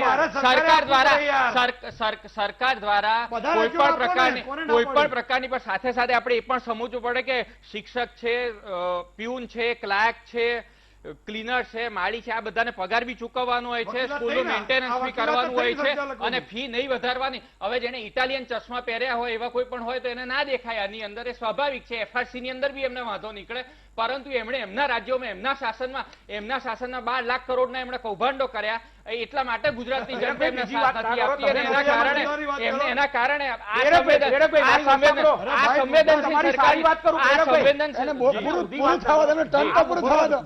મુખ્યમંત્રી છે, તમે એમ કહો, મુખ્યમંત્રી જાહેરમાં બોલ્યા હતા કે આ શેણા લૂસવા વાળા બાળકોની પાસે આટલી બધી ફી, સારું બોલ્યા છે મુખ્યમંત્રી, તમે એમ કહો, પણ એ અધિકારીઓ માનતા નથી શિક્ષણના, એને તમે મુખ્યમંત્રી ન કહો. જે પ્રકારે સરકાર કામ કરી રહી છે, જે પ્રકારે સરકારે પેકેજ આપે છે, જે પ્રકારે સરકારે વાલીઓની વારે આવી છે, એ પ્રકારનું કોઈ પણ રાજ્યોમાં ન થયું. હું ઈશુદાનભાઈ, હું આપને વિનંતી કરું છું કે ગુજરાતમાં જે રીતે 14,000 કરોડનું પેકેજ આપ્યું છે એવું એક પણ રાજ્યોમાં અપાયું હોય તો 14,000 કરોડના આંકડાને બી એ લોકો દૂર દૂર યોજનો સુધી નટી થઈ ગયા. આ તો કેવું છે કે મુખ મેં રામ બગલ મેં છુરી, એના જેવી આ કોંગ્રેસની વાત છે. માત્ર ને માત્ર એ લોકો જનતાને જૂઠાણા ફેલાવે છે અને જનતાને જૂઠું બનાવે છે, એટલા માટે જ લોકો એમના સાથ નથી આપતા અને એટલા માટે જ છે ને જયરાજસિંહભાઈએ સમય કહેવું પડે છે કે લોકો સાથ નથી આપતા, પણ લોકો સાથ નથી આપતા એની પાછળ એમના કારણ સમજવાની જરૂર છે. એટલે લોકો સમજે છે એવું છે, તમે માનો છો કે લોકો સમજે છે કે કોંગ્રેસે કેમ સાથ નહીં આપો, એમને શું કર્યું છે. એમના સમયમાં તો લોકો બેલગામ ભણવા જતા હતા અને બેલગામની સ્કૂલોની અંદર સચિવ સારું બોલે છે, જયદેવભાઈ હું આવું, મુખ્યમંત્રી સારું બોલે છે, શિક્ષણ મંત્રી સારું બોલે, ખરેખર ખેંચે છે, પણ એનો અમલવારી કેમ નથી થતી? જયદેવભાઈ શું કહેશો? ખૂબ વાતો થઈ ઈશુદાનભાઈ, ખૂબ વાતો થઈ આપણી ડિબેટમાં. બહુ તળના પ્રશ્નોને પણ જવાની જરૂર છે. આપ ખૂબ સારો પ્રયાસ કરી રહ્યા છો કે અમારા જેવા વાલીઓની જે યથાર્થમાં આજે દરરોજ સવારે ઉઠીને અમે ફેસ કરીએ છીએ એ પ્રશ્નોને આપ ઉઠાવો છો. તો આ મોટા વિષયો મૂકીને આપ હજી આ સિરીઝને ચાલુ રાખો, તળસ્પર્શી મુદ્દાઓ ટચ કરો, જેમ કે બાળકોની હજી પણ કેટલીય સ્કૂલોમાં બ્રેકફાસ્ટ અને લંચની ફી લેવાય છે, સમાન ધોરણ કેમ ના હોઈ શકે, કે પછી કોઈ એક શાળાનો કોઈ એક નિયમ બીજી શાળા કેમ લાગુ નથી કરતી. તો આ પારદર્શિતા અને સમાનતા લાવવાની જરૂર છે. કેટલાય લોકોના પોતાના સ્થાપિત હિતો ટકી રહે તેના માટે વાલીઓ અને વિદ્યાર્થીઓ એમને ફૂટબોલ ન બનાવવા જોઈએ. એમના ભવિષ્ય સાથે અત્યારે આપણે ચેડા કરી રહ્યા છીએ. સૌએ સાથે મળીને સર્વને સમાન રીતે, જેમ આરટીઈ નો કાયદો છે આખા ગુજરાતમાં સમાન છે, એફઆરસી છે બધી સ્કૂલોમાં સમાન છે, તો આ ફી ના ઉઘરાણા, કઈ ફી રાખવી કઈ ફી માફ કરવી, એ સમાનતા કેમ ના લાવી શકીએ? બાળકોને પોતાના પ્રગતિનું પગથિયું બનાવીને એના ઉપર પગ મૂકીને આગળ વધવાનું એ ભગવાન માફ નહીં કરે. જયદેવભાઈ, વાલીઓ કેવી મુશ્કેલી અનુભવી રહ્યા? તમે કીધું સવારે ઉઠીને એમને દર્દ થાય, કેવા દર્દ થતા હશે, શું વિચાર આવે? અંધારાનું ટોટલ અંધારાનું વાતાવરણ છે ઈશુદાનજી. દરરોજ કંઈક ને કંઈક નવી ગાઈડલાઈન આવતી હોય છે, દરરોજ કોઈને કોઈ નવી જાહેરાતો આવતી હોય છે, અલગ અલગ છાપામાં અલગ અલગ સાંભળીએ છીએ, અલગ અલગ સ્કૂલોમાં અલગ અલગ સાંભળીએ છીએ. એવું જોઈએ છીએ કે સ્કૂલોએ તુગલકી ફરમાન પાસ કર્યું અને બીજા દિવસે ત્રીજા દિવસે અઠવાડિયાઓ વીતી જાય પણ એ તુગલકી ફરમાન આદેશ ઉપર કોઈ એક્શન પણ નથી. એટલે એક વાલીએ શું કરવું શું ના કરવું એ ખબર જ નથી. અને કદાચ એટલા માટે જો બાકીની બધી સંસ્થાઓ ફેલ જાય તો વાડી મંડળ જેવા કોઈ સ્વયંભૂ સંસ્થાએ બહાર નીકળીને આઝાદીના 7.5 દાયકા પછી પણ જો આંદોલન કરવા નીકળવું પડે તો જયદેવભાઈ ધમકી આપે છે શાળા સંચાલકો, તમે રોડ ઉપર આવો, શાળા સંચાલકો ધમકી આપે છે. ईशुदान भाई क्या मैं बोल सकता हूँ? ईशुदान આ લોકો એકદમ बिल्कुल आपका ही टर्न मैं ले लूंगा, लेकिन एक दर्शक मित्र है, આ બધું કર્યા પછી બાળકના માર્ક સાથે શું થશે એ બીક તો આપણે જોવાની છે. જયદેવભાઈ એલસી આપવાની ધમકી, જયદેવભાઈ સુરેભાઈની વાત બરોબર છે, આપે કે એલસી આપી દઈશું, એ વાત તમારા બાળકને કાઢી મૂકીશું. એ છીએ જયદેવભાઈની વાત પરફેક્ટ છે. એ શું બાકીના પાછળની એડવર્સ ઇફેક્ટ શું છે એની વાત હવે બીજા રાઉન્ડમાં કરીએ છીએ. સરકાર ક્યાં દબાઈ ખ્યાલ નથી આવતી. એલસી સુરતથી ભીખાભાઈ જોડાયા છે. જી ભીખાભાઈ, હેલો, મને લાગે છે ફોન કપાઈ ગયો છે. जी मनस्वी जी, संक्षिप्त में आप संक्षिप्त में बिल्कुल, मैं 30 सेकंड से ज्यादा नहीं लूंगा. नहीं, 1 मिनट ले लो, 1 मिनट का है. मेरा मकसद एक ही रहता है कि सोल्यूशन ओरिएंटेड बात करें. मैं 3 लोगों को भी टच करना चाहता हूँ. ईशुदान भाई उसमें से एक आप है. जयराज भाई देखिए, आप एक स्टूडेंट लीडर रहे हुए हैं और जब 2017 में आपकी अच्छी सीटें आई थी कांग्रेस की, तो आप लोगों ने बोला था एक पैरेलल सरकार आप बनाएंगे जिसमें लोगों के जो मुद्दे होंगे उनका सोल्यूशन लाएंगे. मेरे को पता है आप लोग राज्यसभा के इलेक्शन में बिजी होंगे, पर मैं ये कहना चाहता हूं कि देखिए ये जो मुद्दा है बहुत संवेदनशील है.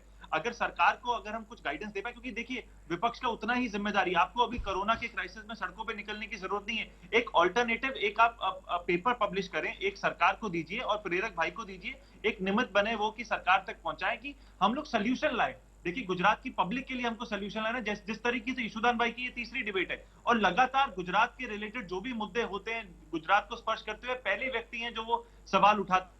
ईशुदान भाई अपना बहुत बढ़िया काम करे, अब हमारा काम है. अगर जयराज भाई आपको ये नब्ज पता है लोगों की, आपको पता है किस तरीके से तकलीफ है, आप लोगों के जो मुद्दे हैं, किस तरीके से फीस कैलकुलेशन होना चाहिए, आप प्रेरक भाई के थ्रू ये सरकार तक पहुंचाइए. देखिए हमको गुजरात को जिताना है.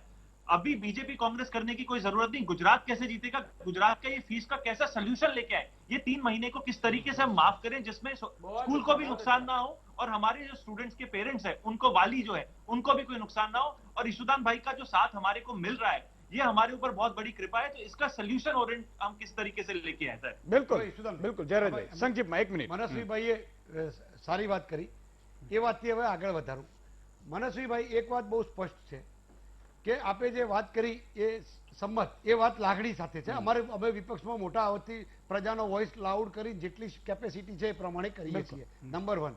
નંબર 2, હમણાં બોલશે ગુજરાતનો એક કાર્યક્રમ છે, નેશનલ લેવલે સ્પીકઅપ ઇન્ડિયા કાર્યક્રમ છે. તમને કહું 70,000 લોકોએ લાઈવ કર્યું છે. કેટલા? 70,000 લોકોએ. અને મુદ્દા 3 મુદ્દા હતા, સમજો 3 મુદ્દા હતા. એક મુદ્દો હતો અમારો કે શાળાઓની પ્રથમ સત્રની ફી માફી આપો. માત્ર આટલો મુદ્દો લખાણ કે શાળાઓના પ્રથમ સત્રની ફી માફી આપો. મુદ્દા નંબર 2 કે જે વેરા છે 3 મહિના વપરાય જ નથી, પાણી વપરાયું જ નથી, વીજ બિલ વપરાયું જ નથી, એ માફ કરો. અને ત્રીજું, હમણાં એક દર્શક મિત્રએ જે ફોન ઉપર વાત કરી, કોલરે, કે અમારું ઘર બંધ છે, પેલા સરસ વાત કરી મિલનભાઈએ, તો એનું બિલ આવે છે. આ 3 મુદ્દા સાથે અમે ગયા છીએ. ચોથી વાત એ કહું કે સૌથી અગત્યની વાત એ છે, સંચાલકો ડરાવે છે, તમે જો ફૂડ આપતા જ નથી, ફૂડ વપરાયું જ નથી, ફૂડ રંધાયું જ નથી, તો ફૂડ ફી છે, ટ્રાન્સપોર્ટ થયું જ નથી, વાન કે રિક્ષા કે જે કંઈ હોય એ ચાલી જ નથી, તો ફીના સ્ટ્રક્ચરમાં ટ્રાન્સપોર્ટેશન આવે છે. ફીના સ્ટ્રક્ચર, મારી વાત તો સાંભળો, મારી વાત તો સાંભળો, એના ઉપર આવું પણ એના ઉપર આવું ટ્યુશન ફી સિવાય નથી. પ્રેરકભાઈ, એમાં તો જવાબ આપજો. મારી વાત એ છે સંક્ષિપ્તમાં કે 10મા ધોરણમાં ઇન્ટરનલ 20% માર્કિંગ છે. જે ભાઈ નરેશભાઈ વાત કરી ને, 20% ઇન્ટરનલ માર્કિંગ છે. જે વાલી જો પહેલા ઈમેલ કરતા હતા, સુપ્રીમ કોર્ટની જેવી લાઈન આવી એટલે ઈમેલ ચાલુ કર્યા. પહેલા સમજાવવાનો એક કોલરને ફોન જાય, સમજાવે કે અમારે તો પગાર આપવાના, અમારે આમ કરવાનું, અમારે તેમ કરવાનું. આ બધી વાત કર્યા પછી વિદ્યાર્થીઓને છેલ્લા વર્ષના છે એમને તો વિદેશમાં તકલીફ પડે. જો સીધા બહારથી પરીક્ષા આવે તો માર્કશીટમાં એક્સટર્નલ લખીને આવે છે. તમારે એક્સટર્નલ લખવાનું બંધ કરવું પડશે, કારણ કે એને બહાર જવાની તકલીફ પડશે. સમજો મારી વાત, બહુ અગત્યનો મુદ્દો છે. બહુ અભ્યાસ કર્યા પછીની વાત કરું છું કે ટેકનિકલી એક તો ઇન્ટરનલ અત્યારે ગણશો નહીં, મહેરબાની કરીને ઇન્ટરનલ રાખશો નહીં, જેથી સંચાલકો વાલી ઉપર કે બાળક પર દાદાગીરી ન કરી શકે. આ જાહેર હિતનો પ્રશ્ન છે, કોંગ્રેસ ભાજપનો નથી. બરાબર. રેલકભાઈને વિનંતી કરું કે સરકારને કહે. નંબર 2, ટ્યુશન ફી ની વાત કરો. ઓનલાઈન ભણાવવાનું નાટક એટલે ચાલુ થયું છે કે ગામડાઓની અંદર, અલ્યા તમે હજુ તો નેટ પૂરા ફોન લાગતા નથી, તો ક્યાં નેટ ને ક્યાં એન્ડ્રોઈડ ફોન, કઈ રીતે એન્ડ્રોઈડ ફોન ના હોય, એનું ના હોય. અને બીજું, બિલકુલ બીજી વાત, સૌથી અગત્યની વાત, બધું જનતાએ જ કરવાનું યાર. વાલીઓનું ધ્યાન તમે રાખજો, ફી તમે ભરજો, બિલ તમે ભરજો, તાળીઓ તમે વગાડજો, થાળીઓ તમે વગાડજો, દીવા તમે પ્રગટાવજો, વૃદ્ધોનું ધ્યાન તમે રાખજો, માસ્ક તમારે પહેરવાનું, હાથ કઈ રીતે ધોવાના, એ કરોડો રૂપિયા તમારા હાથ તમારે આવી રીતે ધોવાના, આ બધું જનતાએ જ કરવાનું. સરકારે શું કરવાનું? 14,000 નું પેકેજ ની વાત કરતા હતા, મેં આખું પેકેજ વાંચ્યું છે. તમારા પેકેજોમાં લોન સિવાય શું છે, દેવાદાર બનાવવા સિવાયની વાત શું છે? તમે પેકેજ એટલે શું? તમારા પેકેજ છે એ સારા પેકિંગમાં ચાઇનાથી આવેલા ડુપ્લિકેટ નકલી પેકેજો છે. જો તમને કહું, તમારે ખેડૂતને મદદ કરવી છે, ખાતરના ભાવ 40% સબસિડી આપો, તમારે વીજ બિલમાં 40% સબસિડી આપી દો, કોને ના પડી, બિયારણમાં સબસિડી આપી દો. देखिए बहुत छोटा मुद्दा है, इसको ફીમાં રાહત આપી દો ને. રેખાબેન અમરેલીથી જોડાયા છે. જી રેખાબેન, ચાલો આપી દો, તમારે સાચવવા છે તો. જી રેખાબેન, સોલ્યુશન જ છે સીધું. હા, જય માતાજી. જય માતાજી. હવે ભાઈ, અમે છેલ્લા 4 વર્ષથી જયારે તમારું મહામંથન સ્ટાર્ટ થયું ત્યારથી અમે લોકો જોઈએ છીએ. હેલો, બોલો. જ્યારથી તમારું મહામંથન શરૂ થયું ત્યારથી અમારી કલર્સની સિરિયલ મારા સાસુ સસરાએ બંધ કરાવી દીધી છે. અને આ બસ 8 વાગે એટલે મારા સસરા ગમે ત્યાંથી અહીંયા આવી જાય છે, મતલબ ટીવી ની સામે ગોઠવાય. બિલકુલ, એમના વંદન. બરોબર છે, બોલો. હવે અમારો પ્રશ્ન, આમ તો હું સ્કૂલ સંચાલક છું, અને અમારે આપણે જે માર્ચના એન્ડમાં આપણે કોરોનાનો આ પ્રશ્ન આવ્યો હતો, બરાબર? એટલે અમારી સ્કૂલ એટલી બધી હાઈફાઈ નથી, બરાબર? કોમન ફી છે અમારે, બહુ એટલી નથી. નાના ધોરણ થી 14,000 થી શરૂ થઈને 12,000 સુધીની ફી છે અમારે. તો અત્યારે છેલ્લે ઘણા બધા વાલીને અમે પહેલાથી જ રાહત કરી દીધી હોય છે કે ભાઈ તમારા સમયે અમને ફી ભરી આપજો, બરાબર? તો ઘણા બધાની ફી અમને એન્ડમાં મળતી હોય છે. તો આ વખતે બંધ તો થઈ ગયું એટલે છેલ્લે અમારે છેલ્લી અમારે 9 લાખ જેટલી ફી બાકી છે, બરાબર? અને અમારા શિક્ષકોને 3 મહિનાનો પગાર બાકી છે. અમારી બહુ મોટી સંસ્થા નથી, એટલે અમે લોકો અત્યારે વાલી પાસેથી તો એવો આગ્રહ રાખીએ, પણ પરિસ્થિતિ સમજીએ છીએ એટલે અમારે ફી એવી હાર્ડ એન્ડ ફાસ્ટ નથી જોતી. પણ બધા એવું કહી દે કે ભાઈ ફી નથી આપી તો એ થોડો અમારો જીવ બળશે કે અમારા શિક્ષકો મહેનત કરે છે તો એને યોગ્ય મળવું જોઈએ. આ વસ્તુ સરકાર ધ્યાનમાં આપે રાખે તો વધારે સારું છે. આ વાત તમારી સાચી છે કે જે ફીસ તમારી બાકી છે, સમજો કે જાન્યુઆરી, ફેબ્રુઆરી, માર્ચ, એ તમને એ પેલી રીતે કરવાની વાત તમારી સાચી છે. અને જે લોકો 5-6 હજાર રૂપિયા સુધીનો હોય તો એ ભરી પણ શકે એ આખા વર્ષની, એટલે 60,000 ફીસ પ્રાઇવેટમાં તો. હા, પ્રાઇવેટમાં બહુ આમની તો 6 દિવસ. પ્રેરકભાઈ છેલ્લે એક કોયડો ઉકેલી આપો ઈસુદાનભાઈ. પછી એકવાર પ્રેરકભાઈનો જવાબ આપો. ના ઈસુદાનભાઈ, એક કોયડો ખાલી મહામંથનમાં મને આજે વાલી તરીકે ઉકેલી આપો ઈસુદાનભાઈ. સ્કૂલોના સંચાલક 16,000 છે, વાલીઓથી 1.5-2 કરોડ છે, તો સરકાર કોની બાજુ કરે? બસ ખાલી મને આટલો કોયડો આટલો જવાબ આપી દો. સ્કૂલો 16,000 છે, સંચાલકો 16,000 છે, વાલીઓ 1.5-2 કરોડ છે, તો મને ઈસુદાનભાઈ કોનો પક્ષ લેવાય?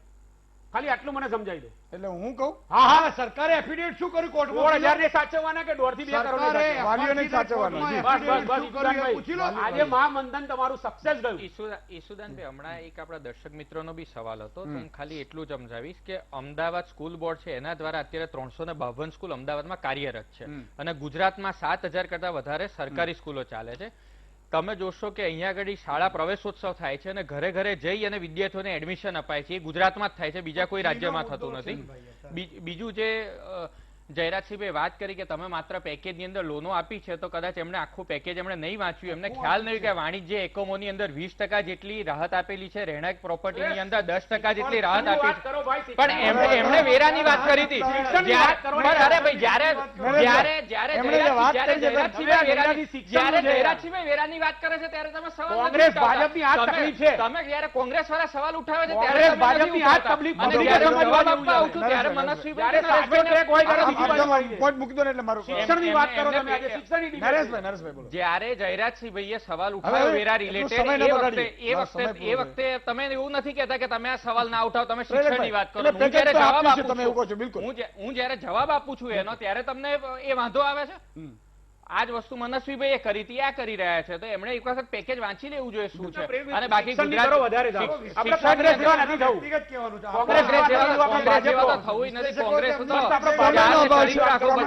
નેતા નીતિને નિયત અમે તો શિક્ષણ માટે કર્યું. મેં તો જયરાજસિંહભાઈ સવાલ પૂછ્યો કે રાહુલ ગાંધી ક્યાં ભણ્યા અને મેડિકલ સીટો એમના વખતે કેટલી હતી, એમણે ખાલી આપ્યો નથી. એમણે એનો જવાબ આપવો જોઈએ. નરેશભાઈ, તમે મને અડ્યા વગર વાત કરો. નરેશભાઈ, જયદેવભાઈ અને મનસ્વીભાઈ, 4નો ખૂબ ખૂબ આભાર. દર્શક મિત્રો જોડાયા, એને ન જોડાઈ શક્યા એમનો પણ આભાર. સમયનો અભાવ છે, પણ મારી અપીલ એ છે કે હું એટલા માટે અપીલ કરી રહ્યો છું કે માની લો કે જો બાકી ફીસ છે તો સરકાર છે એકાદ નાનકડા પેકેજથી ભરી શકાય કે કેમ. એકે સંચાલકોને જ્યારે કે મુશ્કેલીમાં સંચાલકો લાખો રૂપિયા ઉઘરાય છે, ક્યારે મુશ્કેલીમાં ન હોય, 4-5-6 હજાર રૂપિયાની જે ફીસ હશે એમાં કદાચ એવા સંચાલકો તો એને મદદ કઈ રીતે સરકાર કરી શકે, એ વાત છે. અને બીજી વાત કે માની લો કે આપણે ખૂબ સક્ષમ હોઈએ અને સેલેરી આવતી હોય તો ભરવામાં કોઈ વાંધો નથી, પણ જો ન જ આવતી હોય તો પછી સરકારને રજૂઆત ડીઓને કરવી કે આ ધંધો અમારે હમણાં થાય એવું નથી. આજે બસ આટલું જ. આવતીકાલે ફરીથી મળીશું. ખૂબ ખૂબ આભાર. વધુ સમાચાર